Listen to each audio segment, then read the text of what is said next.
Hello, welcome to Gardener's World. And the first hour programme of this year, in fact, all the programme, the rest of this year will be a full 60 minutes long.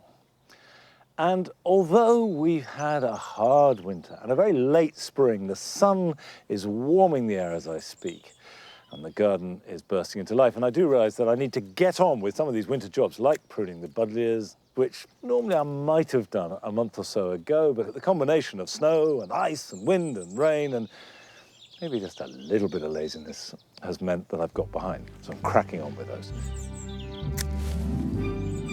On tonight's programme, Carol celebrates the seasonal beauty of camellias. They adorn the dank, dreary garden with these gorgeous, voluptuous, brilliant flowers. We meet a gardener who went on holiday and fell in love with a plant.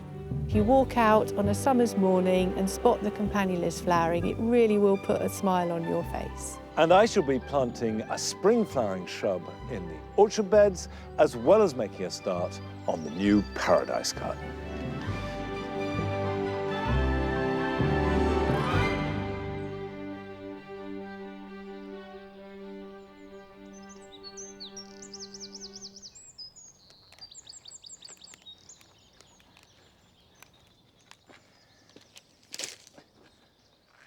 A few weeks ago, I covered this bed with fleece and I put some cloches on another bed to try and warm the soil up. And since then, we've had about 18 inches of snow, we've had really cold winds, and it's important to try and keep the soil a little bit warm if you want to get going and planting and sowing now.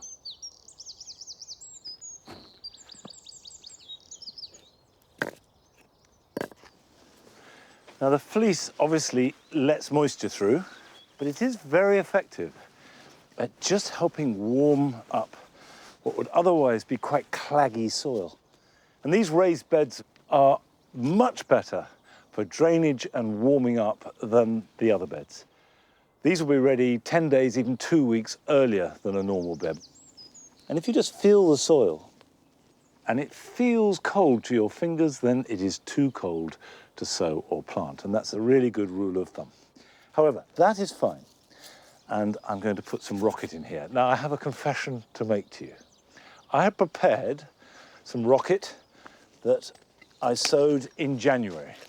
We then had all that bad weather, they sat in their plugs too long, and the result is that these have bolted. So that's a pity, but I'm not going to throw this away. I will plant a couple of rows, and I'm also going to sow some landcress, which is a sort of halfway house between watercress and rocket.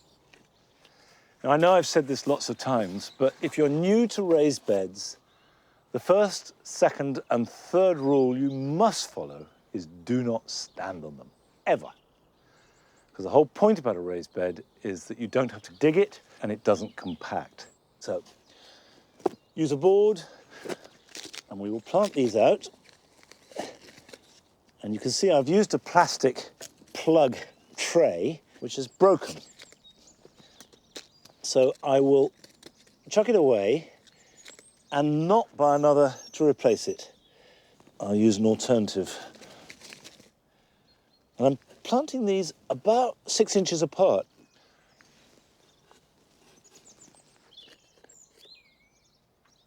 There might be a slight temptation to ditch these because there's no way back once things start to go to seed. However, with rocket, it is worth keeping them because although the leaves are smaller and they're not so subtle in their taste, they're still good, they're still very edible, and will take a lot of re-picking if you grow them as decent-sized plants.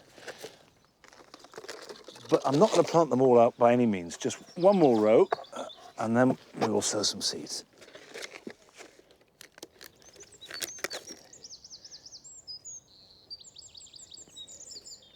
Now, what I can do with these is just nip out the leading shoot.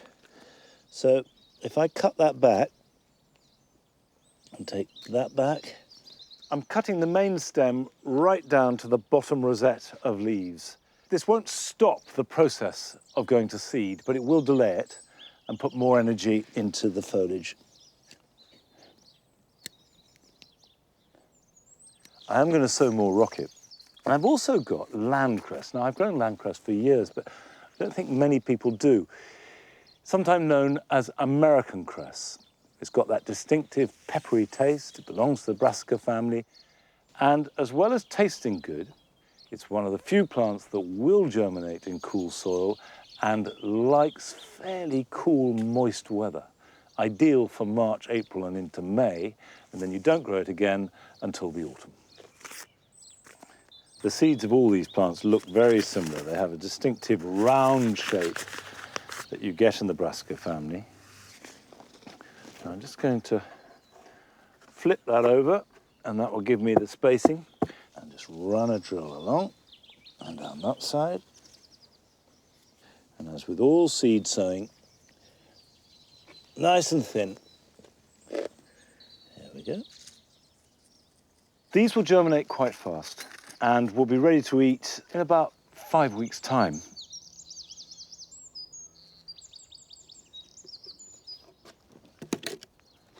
I just cover up the seeds by running my fingers down either side of each drill and obviously label them.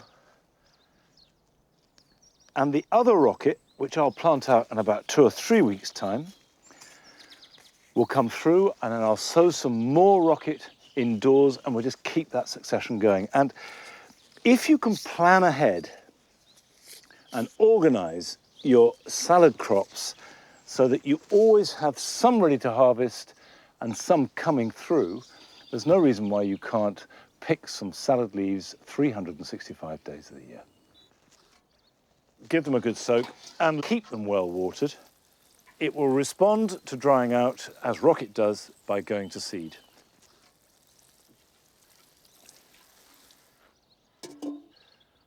I started growing vegetables very young. In fact, it was my entry into gardening, and in many ways has remained my first love.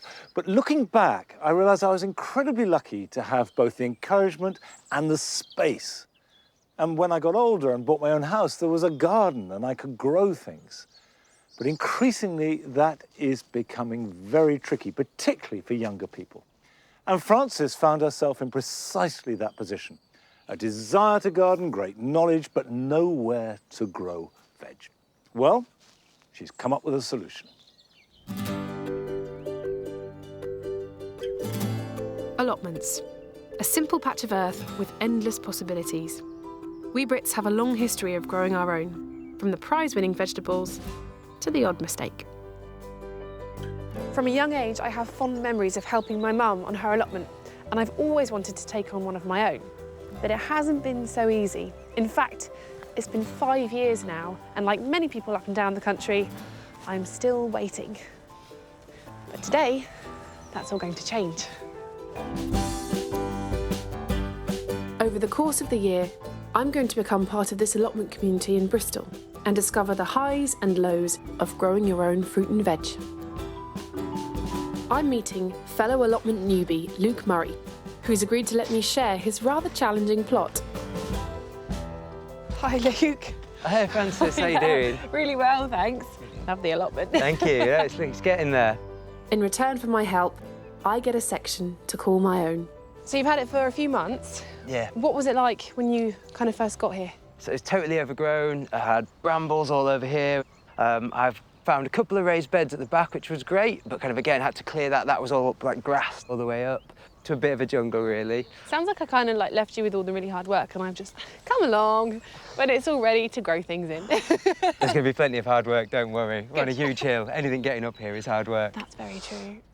Were there lots of plants here then already?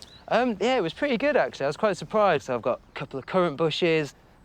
Might get you to help me identify them at some point. I know they're currants, Cool, but that's that's about good. it. I love any soft fruit. That's good. And I've got what I think is possibly a plum tree. It could be a cherry or a plum, prunus of some kind. And yeah, and some of these that I've kind of found, herbs and strawberries, Yeah, and nice. there's a lot of kind of ifs and buts and maybes at the moment, but Okay. I think once they've got leaves on them, hopefully together we'll have a bit of a better idea of what's Definitely. going on. Do you have a plan in terms of planting and areas for certain things? Or? I want lots of perennials, so it's kind of having the soft fruit bushes and the trees and building a space that is, once we've kind of got that hard work in, we can kind of just each year just come in, trim in and kind of keep Yeah. it on top of, so it's not you know, so it's not an absolute kind of market garden kind of thing, and impossible to maintain. Yeah. But then also having some annual beds that are a bit experimental and kind of just putting stuff in and hoping as much of it survives as possible and figuring out what works with the soil, really. That makes sense. And you have a space that you don't mind me Yeah. being let loose on? So this amazing sea of black plastic is, I think, what we're going to go for. Absolutely no idea what's underneath. I haven't lifted it yet. I'm excited to find out. Could be all sorts. Should we lift it? I think that sounds like a plan. Let's do it. I'm nervous. Oh, wow, Soil. look at that. That's really good, isn't it? It's a bit of a result. That's fantastic. Cool. You have things like bindweed. If it was going to be a no-dig perennial veg bed, definitely get that out now. Having said that, if this is an annual bed, you will be digging it up or pulling things up every year. Okay, great.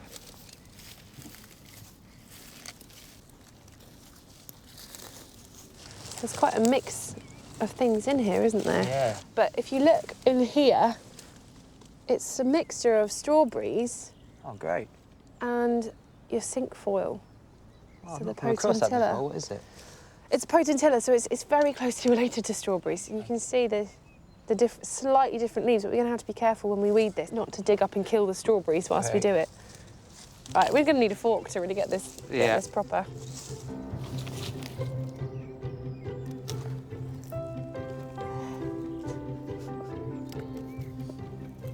And there we go. Tiny weed on top, all of that root. With annual weeds, the golden rule really is never let them go to seed. If they go to seed, you'll have weeds year after year. A really good way of telling what kind of soil you have, whether it's sandy, silty or clayey, is just by rolling it around. If you can roll it into a sausage, like that, then it's a silt or a clay. If you can't roll it, then you have a sandy soil. And if, once you've made that sausage, you can turn the two ends so that they meet without cracking, then it's definitely a clay that you have. And that's what we have here, a really heavy clay. It's always a good idea to check your soil. So I'm going to use a soil pH testing kit. It's simple. Add soil and water to the powder in the tube. Put the cap on and shake it thoroughly. Allow the soil to settle. When it's done, compare the colour to the pH chart. Well, I've waited a couple of minutes and that is a really good result. Green means neutral, and in terms of what you can grow, that really gives maximum opportunity, so I'm pleased about that. One of the really great things about allotments is the people around you that have worked here for ages, and there's so much history here. So I want to find somebody to get some extra advice before I really begin on this plot. Maggie Moss oversees these allotments as well as looking after her own, so she is the perfect person to speak to get a lay of the land. What kind of things work well here? What kind of things don't work so well? Things that are really good, beans, any kind of beans, courgette, squash, soft fruit, potatoes do well, leeks, onions, they're all good. So there's a big variety, Yes, really. definitely. Are there any big things to avoid or things I should make note of? Well, I think the key thing is that this site is really heavy clay, but it's very fertile. Keep off the soil if you can, because if it's really heavy, you compact it. So don't stand on the soil. Add as much compost, as much extra material as you can. You know, you really want to be getting the soil loosened, so you want to be adding. Just keep on top of it. I think I have my work cut out. But thank you very much, Maggie. Good, nice to meet you. Yeah, you too. What's so exciting about this allotment space is that you can rent a section of their communal polytunnel. So nice having a space like this, because it means that even with all the cold weather we've been having, I can make a start and actually grow some plants. So I have some seeds and I can bring them all on in here, which means it'll be nice and warm. So I think no allotment is complete without some tomatoes and some chard, just for its aesthetic, but also its taste. I love chard. And I also have some rather interesting, a cross between a Brussels sprout and a kale, which means the leaves and the sprouts are edible. So there's quite a nice mix here. Hopefully Luke and I can find a good place to put them.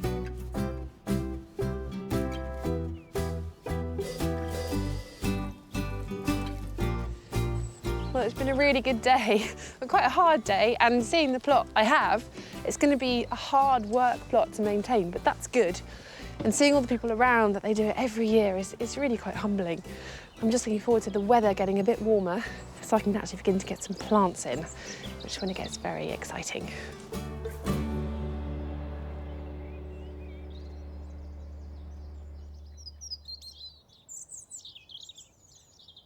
We will be paying repeated visits to Frances on her allotment to see how it progresses. And I have to say, I think that seeing such energy and enthusiasm of people sharing an allotment is absolutely fantastic.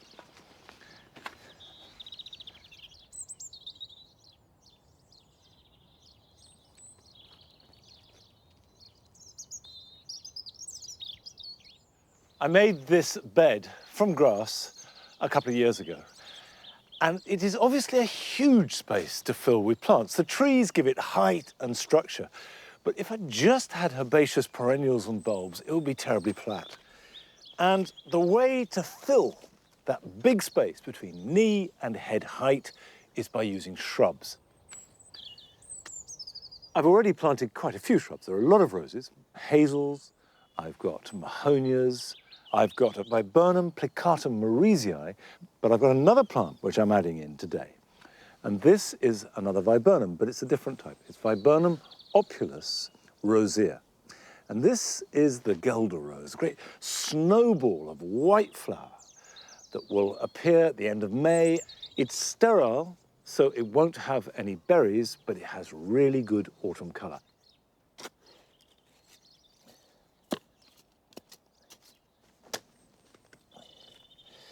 You can see it's a bit of a tangle of branches, but never prune this when you plant it. The time to prune a Guelder rose is immediately after flowering. So end of June, early July, you can cut it back. But the beauty of this viburnum is it's very adaptable to soil types. Now you can see that's a very nice plant. Just break that up a bit to stimulate the roots. Now I'm going to add some mycorrhizal powder. And the idea with the mycorrhizal powder is just to sprinkle it directly onto the roots and onto the bottom of the hole, because you need to make contact.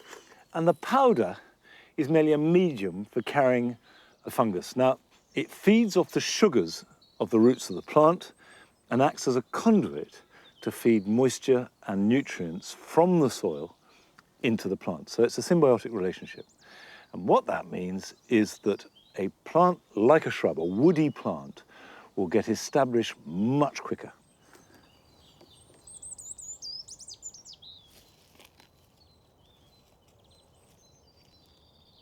When you're choosing a shrub, you really have to think about what it would like for its growing environment. You want plants that are really happy to be there, that like the soil, like the amount of light or shade, and therefore thrive.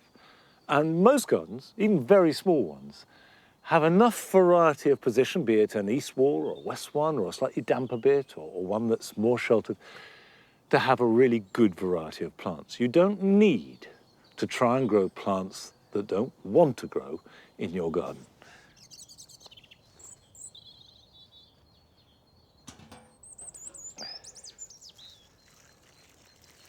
Don't hold back on watering. Give it a really good soak, and don't let it dry out for the first year either. If you have a very hot, dry period, give it a soak once a week. I will have to wait at least a month before my viburnum begins to flower. Although, of course, right now, one of the flowering shrubs that is at its very best is the camellia. And Carol is celebrating the camellia and seeing it in all its glory.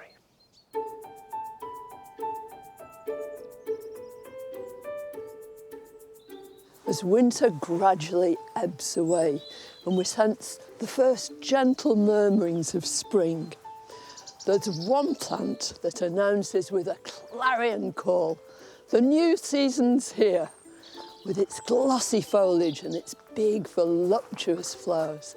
It's the camellia.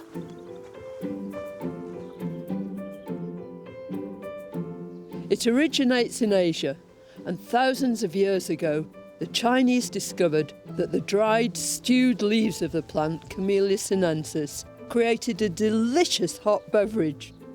Of course, I'm talking about tea. But camellias aren't all about tea. In the early years of the 20th century, great plant hunters like Ernest Wilson and George Forrest brought the camellia to our attention as an ornamental plant. And today, they're one of our favourite shrubs.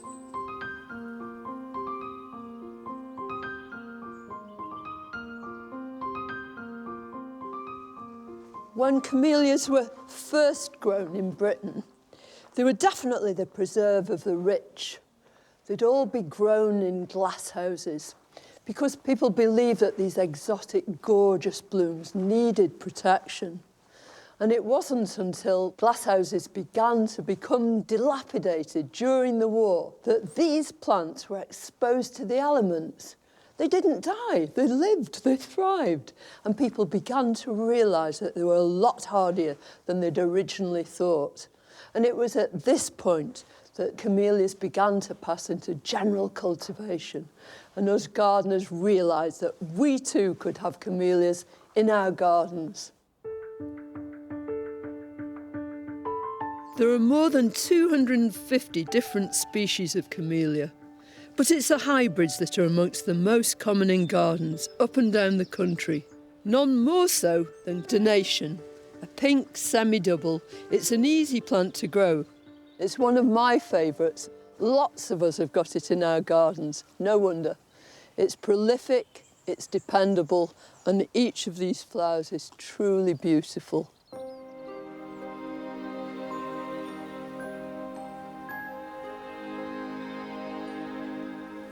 There are all sorts of different flower forms in the camellia family. Personally, I love the single ones.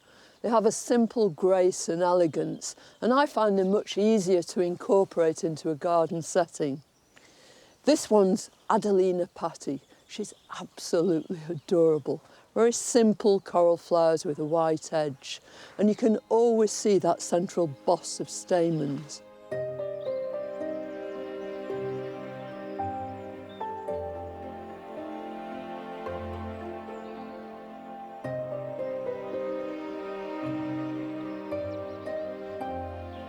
Once you've got a camellia in your garden, you'll undoubtedly want to make more.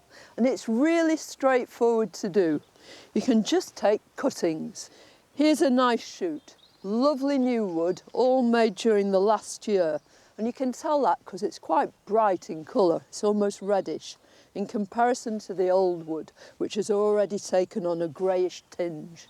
Then take a sharp pair of secateurs and aim just where the old wood meets the new wood, right above a leaf bud, so that you're not damaging the plant in any way.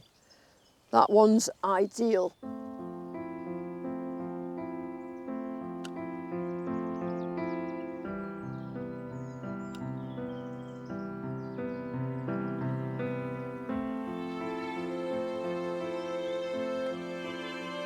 Now I've got a pot full of lovely gritty compost.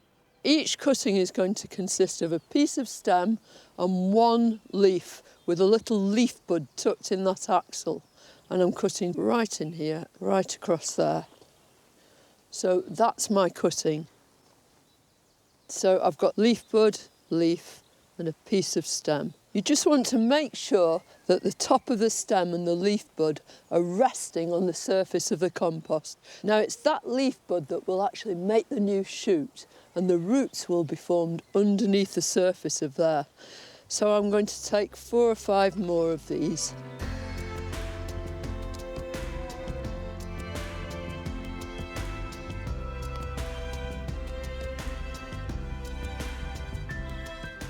When all your cuttings are in, just finish it off with a fine layer of grits. It'll retain the moisture. It'll make sure weeds don't grow, and it will also protect the crown of your cuttings. And they're going to stay in there probably for several months. And when you start to see roots protruding from the bottom of your pot, you know you can knock the whole thing out and pot them individually for new camellias.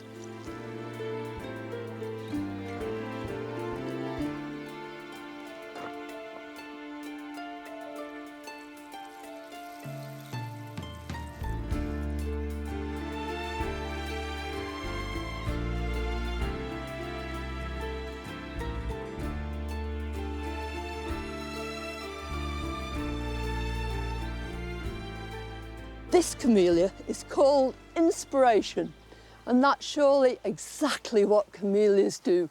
They inspire. Although you can get camellias that flower at different times of the year, when the spring festival comes, they adorn the dank, dreary garden with these gorgeous, voluptuous, brilliant flowers.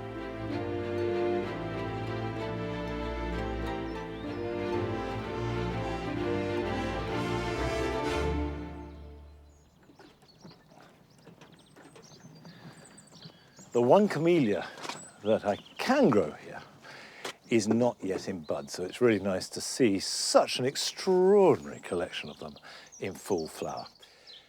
Now, camellias may not grow very well at Longmeadow, but Nepeta grows almost too well. And this is a member of the mint family, so it's very vigorous anyway and will spread. And I've got a variety here called Six Hills Giant, which is exceptionally tall. And what happens in our rich soil is that it grows really tall and lush with lots of foliage and good flowers, and then flops all over the place. So all the plants around it tend to get swamped. And like all herbaceous perennials, when you start to see healthy, vigorous new growth, it's the best time to move them, divide them, if that's what you want to do. If I just dig up a clump like this, and then I'm going to divide it. And the root system is really substantial. That's quite heavy. And the best way to divide that is to simply chop it. There we go. Now that section I'll put back. I can then fill around it, and that will very quickly fill up the space it had. And I've got another really good clump, which actually I can divide again to make two more. Now, this central section here, the most woody section, and you can see the woody roots there, is the oldest, and I can discard that. I can chuck that away. Whereas the outer bits, on the outside part of the plant, are the most vigorous, because like most herbaceous perennials, its inclination is to grow outwards, and in time it leaves an empty center like a donut. So that is a really healthy clump which I can replant elsewhere. By and large, herbaceous plants are tough. So a little bit of digging up, breaking up, is not going to stop them.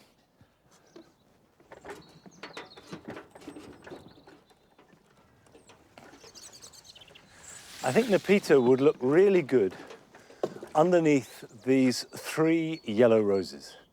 Now, to do that, I need to clear some of the forget-me-nots out of the way.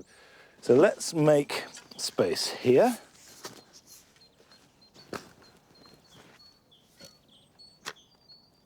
Whenever you transplant or divide a herbaceous perennial, do give it a good soak. Oh, there you go.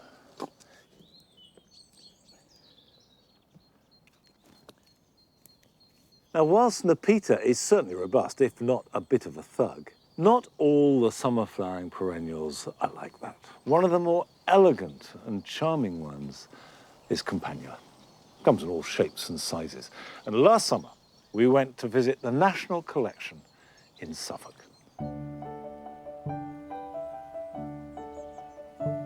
I love Campanulas for their irresistible charm, their dainty looks, although they are tough. They're a tough breed. I love the blues, the purples, through to the white. I've just come to love them dearly. I first saw Campanulas when I was a student in Italy, and I regularly visited the Dolomite Mountains, and there are 1 or 2 endemic Campanulas to that part of the world, and I saw them in little crevices by the paths. They were just like little jewels. I realised then they must have been great doers and would be good plants to grow.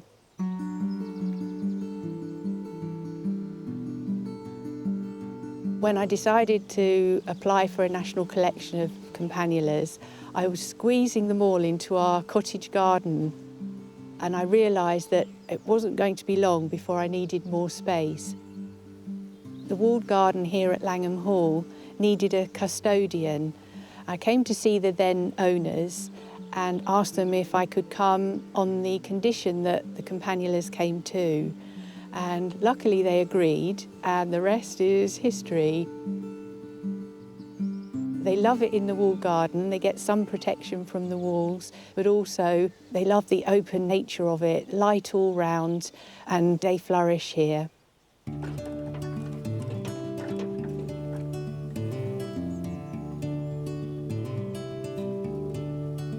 With campanula, there are hundreds of different varieties and species, but really you can divide them into two sections. We have the herbaceous campanulas, which are more suitable for borders. So they tend to be taller, anything up to 4 or 5 feet. And then we have the alpines, which form my collection. They are low growing. They have 5 petals and 5 stamens. Some are star-shaped flowers, but generally the flower is bell-shaped. Their common name is bellflower.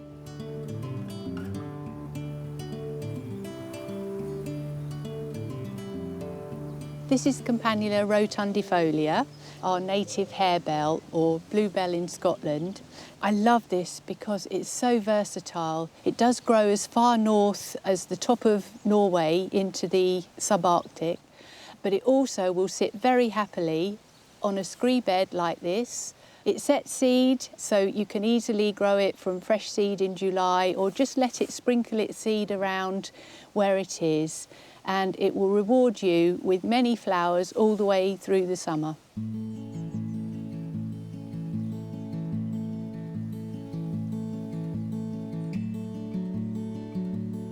Whilst this might look like a herbaceous campanula, in fact it could be classed as an alpine, as it hails from the high scrubland areas of mountain regions. It's Campanula trachelium, the nettle-leaf bellflower, or bats in the belfry, and I love it because it's such a good doer. It will grow in shade here under the tree, and it's good in those rough places, poor soil, sun or shade.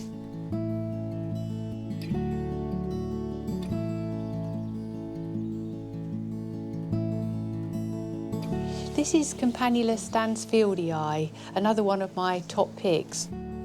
Suitable for containers because it just flowers all summer long. What I do with these is regularly deadhead, and when it looks like all the flowers are finished, cut it right down to the base. Liquid feed, always recommended to keep them going in containers, and it will spring back with fresh foliage and another flush of these pretty deep violet pixie hats in August and September.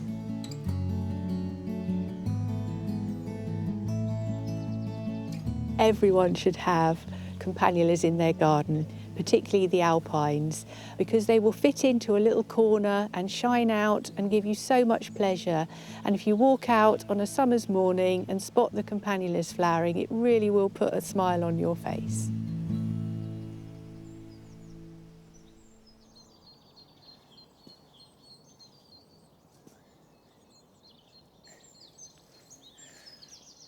I do love campanulas. And actually, I think the ones that would be really exciting to grow are the alpine ones, which I could put in a container or even a stone trough. So I'm going to do that this year. Now I'm just adding, not campanulas, but a few euphorbias here to the jewel garden. This is Euphorbia martini, and it does well for me. It's got a really good combination of this electric zingy green flower and then the burgundy, slightly pinkish colour to the stems and the foliage, which is perfect here for the jewel garden. This is sold in a coir pot, which is great, but there is a slight quandary about how best to treat this. Do you plant it still in the pot, because the roots do grow through, you can see that, or do you try and take it out of the pot, which will free the roots up, but will damage them to a certain extent? I think, having tried both over the years, that there is a halfway house that works best, which is to cut the pot before planting. If you get a knife and just cut down a bit, don't worry about damaging the roots, because actually all that will do, stimulate some regrowth.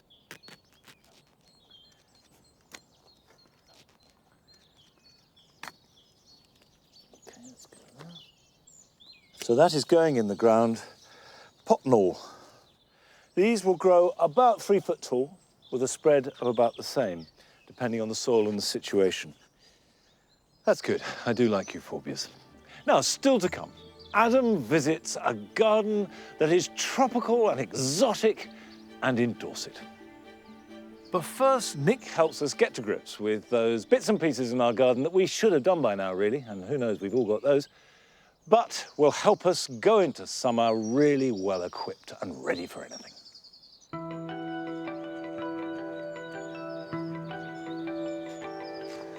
With spring in full swing, us gardeners are getting ready for the year ahead.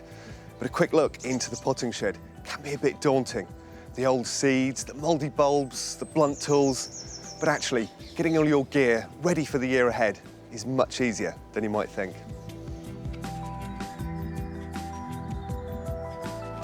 Now, we're all guilty of shoving things in the glass house or the potting shed at the end of summer or into winter and forgetting about them.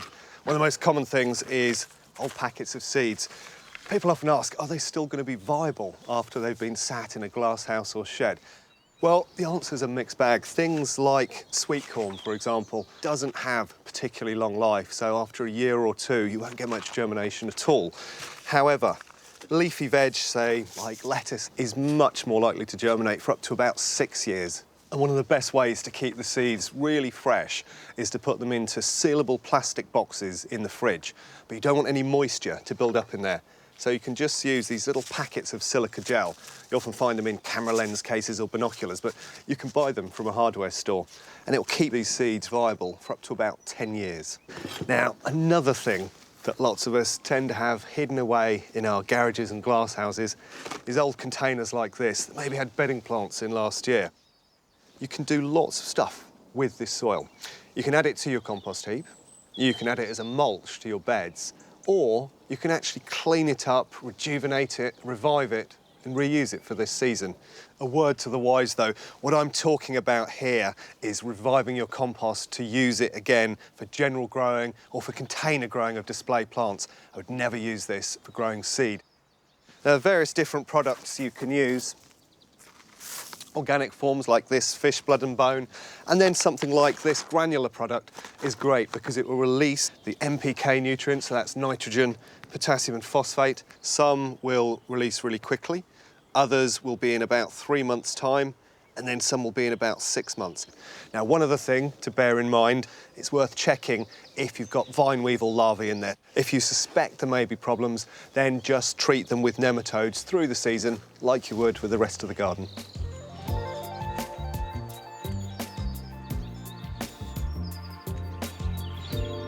You're going to need your lawnmower in its best condition to help you cultivate and enjoy a beautiful trim carpet of grass later this year. Before carrying out any maintenance on your mower, make sure it's unplugged or the spark plug cap has been removed. After a season of hard work, mowers can look a little bit bashed around, so it's well worth getting the blade out and giving it a sharpen before the start of the season. Just use a basic spanner.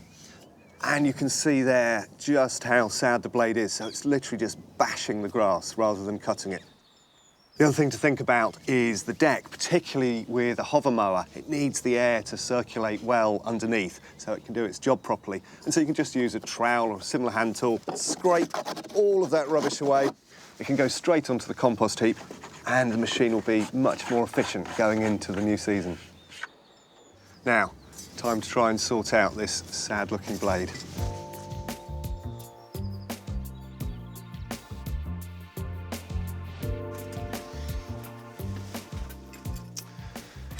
Now, there's a few things I need to do to get this blade back into a decent, workable state. To start with, I'm just going to give it a brush off with a wire brush to get the worst of last year's debris out of it. Then it's simply a case of getting it into the vise, secured and ready for filing. Now, I'm just going to use an old steel file. You don't need anything fancy, and that will do the job. It'll take a little while, but it's well worth it.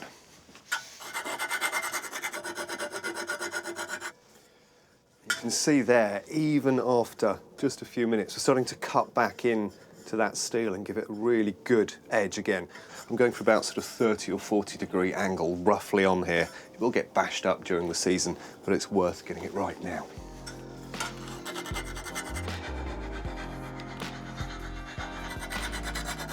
Something that's really worthwhile checking as you go is that the blade is balanced. If you've got a lot more material left on one side and you put it back into the mower, you'll find the mower will judder around. It's difficult to use.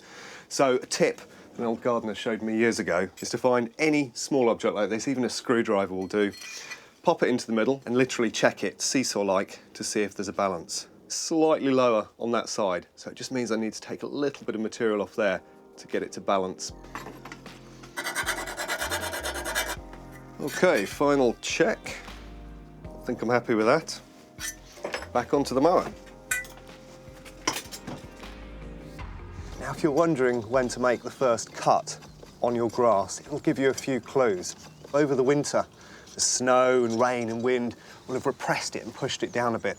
As it starts to respond to the sun and light, those blades will just lift up and say they're ready to be cut.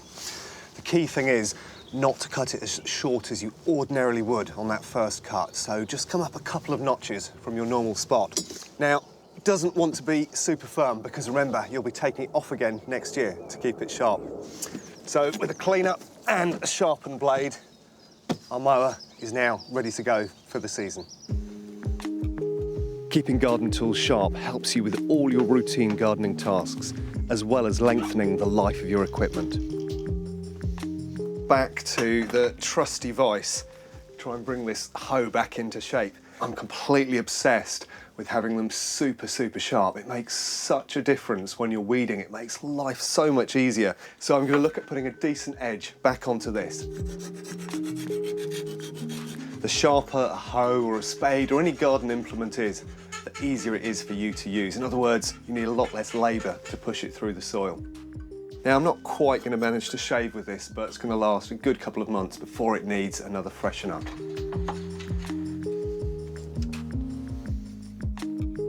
Well, that's all the hard work done. By investing just a few hours now, it'll make your gardening year so much easier.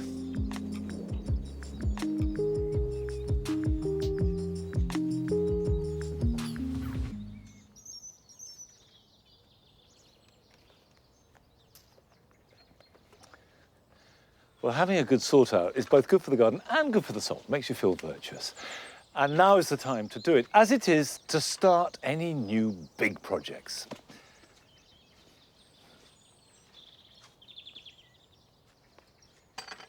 Come in? Come on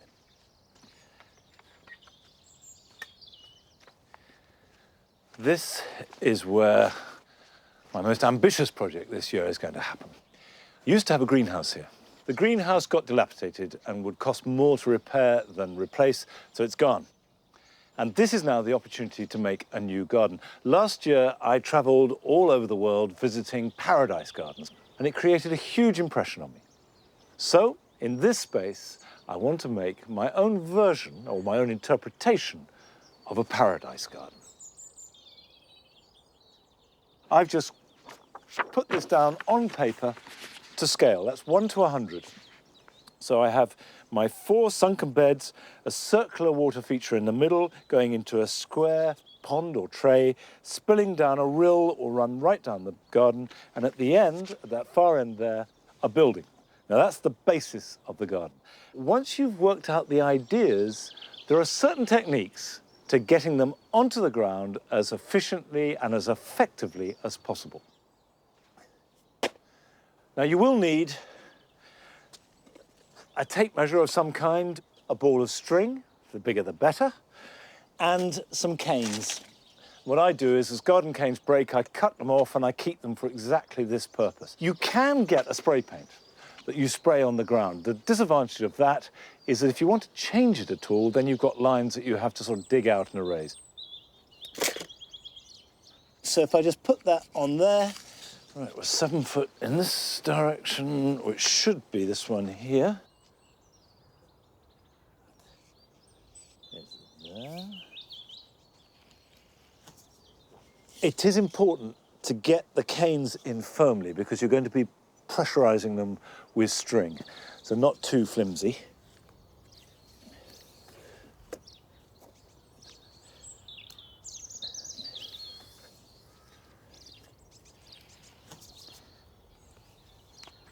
This is slow and it's a fiddle.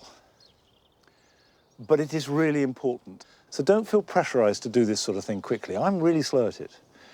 It's taken me ages to work the plan out, even though it's so simple. The whole of Longmeadow has been laid out like this. For the last 25 years, I've been fiddling around with bits of string and cane and a tape measure and measuring wrong and tying it up wrong and trying again. But gradually you get there, and the system does work. 2 foot, how about that? Spot on.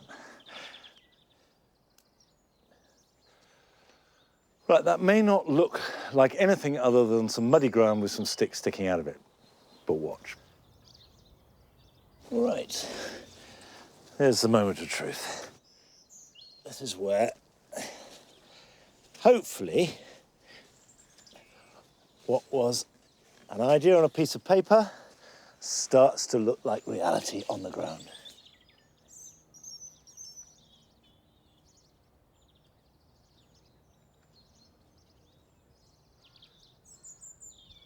Well, that's the first bed marked out. It's still a long way to go, but it's just a glimmer. But it doesn't matter where your inspiration comes from. You take it where you find it. And last summer, Adam went down to Dorset to visit a garden that was transformed by seeing a garden in Norwich. Wow, I've literally just come off a busy main road, and this is no average front garden. I could well be in the tropics.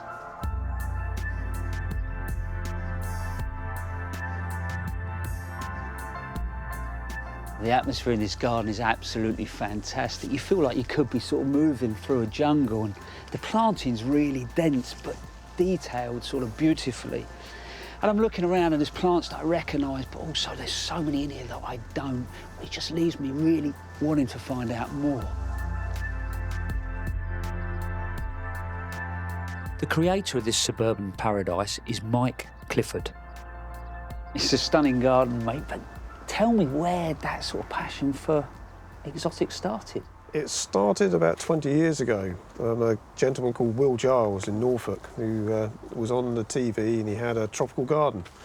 And we didn't grow tropicals at all. We grew heathers and conifers. And we decided to rip the whole garden out and start afresh and start growing these exotic plants. So, 3 years, but how did you actually go about designing it? Well, I actually designed it one wet Sunday afternoon on a piece of paper, and I drew out the scale, and I just tried to maximise the space. So the summer house is right in the corner, we've got a potting shed behind, all the borders interlinked so you can't see where you're going.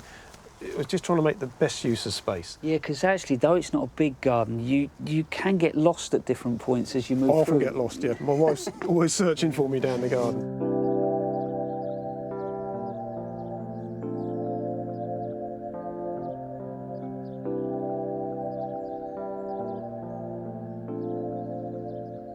So it's got a bit of a colonial feel down here, hasn't it? It has, yes. So this is our homage to Abbotsbury's subtropical tea rooms. So we tried to mimic that look. You strike me as actually someone that likes to collect. I do. I love collecting. I love collecting little curiosities. As much as the plants, I like collecting plant-related curiosities as well.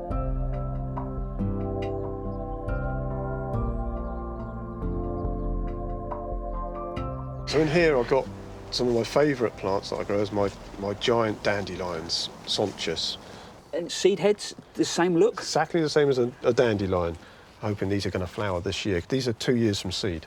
I love the fact that actually most people are trying to get rid of dandelions, mate. No, you're collecting them.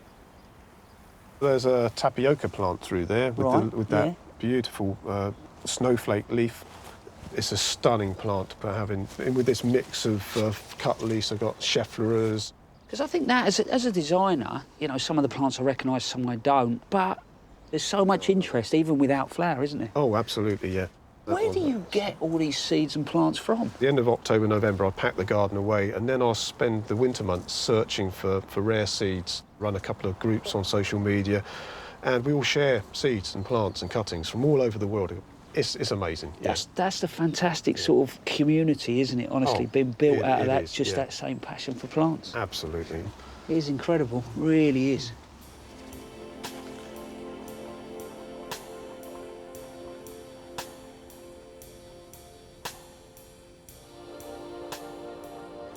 And this is an interesting plant. Brachyglottis repanda. Wow, that's a mouthful, mate. Absolutely. Can you guess what its common name's called? No, go on, what is it? Bushman's toilet paper.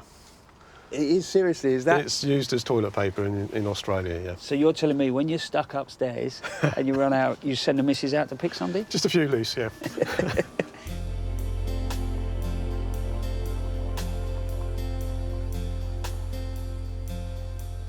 Wow. This feels like you could be eaten in here, doesn't it? This is my cold greenhouse. This is full up with ferns and sarracenia and Venus flytraps, full of flies as well. This is obviously a lot of propagation goes on. Give us an idea on how you go about it. Well, most of the stuff's seed grown, to be honest. A lot of them are seeds or cuttings. So do you have one mix or 10 mixes for how you propagate your seeds? Or? Most of the seeds I grow, the basic stuff, is all done in a general multi-purpose seed compost. I use a peat-based one with perlite. Wow, and then that literally then sow seed, then into heat? Yes, into heat. I've got several propagators I use, all different ones set at different temperatures. This begonia here is seed grown as well. This is one of the biggest begonias in the world. It's Hey, seriously, they look like they're on steroids, don't yeah. they? People are going to think this must cost a fortune, but in reality, you can do this on a budget. You could do this on a very tight budget, yes. Yeah, seeds are incredibly cheap, and you could grow a good tropical border for £50 any year. I think you might be setting yourself a challenge there. I think I might be. Yeah, I think I might be.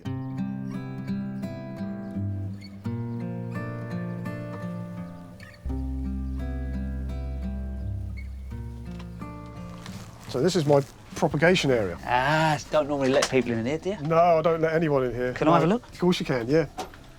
Oh, wow. That's incredible. This is where I do all my begonia leaf cuttings and grow from seed. So this is, what, Streptocarpus, yeah? That's a unifolia Streptocarpus dunni, which has a red flower. It's quite Brilliant. unusual, very hard to find seed. So you knock these out and then just prick them all out. Prick them all out. And plant them on. Plant them out into single pots. There's one I've done last week. And off they go. I tell you what, I feel like a kid in a sweet shop, seriously. If I don't go home with a car for one, I'll be upset, I tell you. It's brilliant, superb. You've been on an incredible journey with this garden, and what are you going to do in the future? What are you going to do? We're opening up our garden again for the National Garden Scheme. So I've already started to label most of the plants that we have around. So when people come to visit, they can see the plants, they can look them up, they can take pictures. It encourages them to want to do this sort of gardening, to want to do the exotics.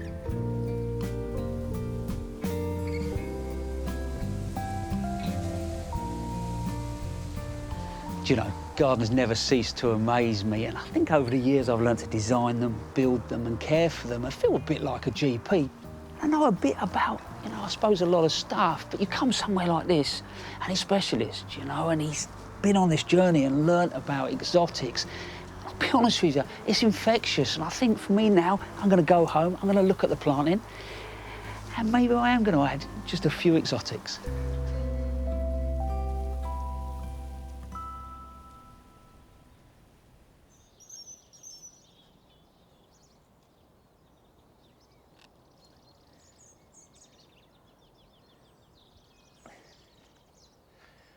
I knew Will Giles a little bit in Norwich, who provided the inspiration for that garden. And it's great to see that Adam is inspired by him, this fabulous garden has been made, and although he died a few years ago, the fact that his influence remains is really good. I don't know about the planting yet here. I've got some ideas, but we'll come to that because there's quite a lot to do first. But you can see we have 4 beds marked out in a square. They will be dug out and sunken. This will be a raised up central area with a bowl in the middle which will have water bubbling out of it. It will overflow into a square retaining basin, which in turn will overflow, run down into a rill. Now, a rill is a very, very narrow little canal. It will run out here. This area is bricked, the rill running through the middle of it, where we can sit and have seats and pots. And here at the end with these tall bamboos is a building. And the rill will run into the building and there'll be a little pool inside the building. Now, this means that we have a lot of work to do because apart from buildings and bricks and sunken beds, we've got to fit in water a pump with electrics to get it flowing round, and all that before I can begin planting. Now, this will take time, but it's something that I can do and share with you over the coming months. But here are some things that you can do this weekend.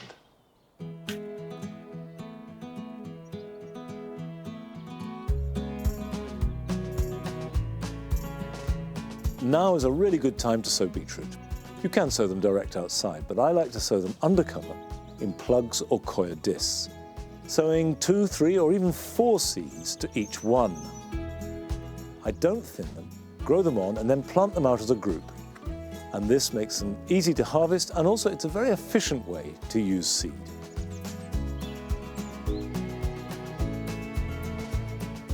In many parts of the country, and particularly the warmer south, you can put out citrus that has been kept undercover all winter for protection.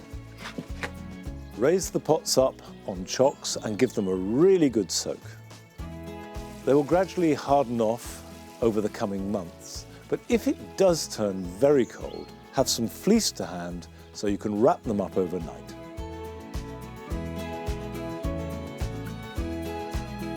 Many of us have cuttings like these Verbena bonariensis taken at the end of last summer. They spent winter undercover, but now it's time to separate them and pot them on. Carefully divide the plants with as much root as possible and put them into a fresh, peat-free compost in their own container. Give them some protection, a soak, and they'll rapidly grow into large plants that you can plant out into the garden.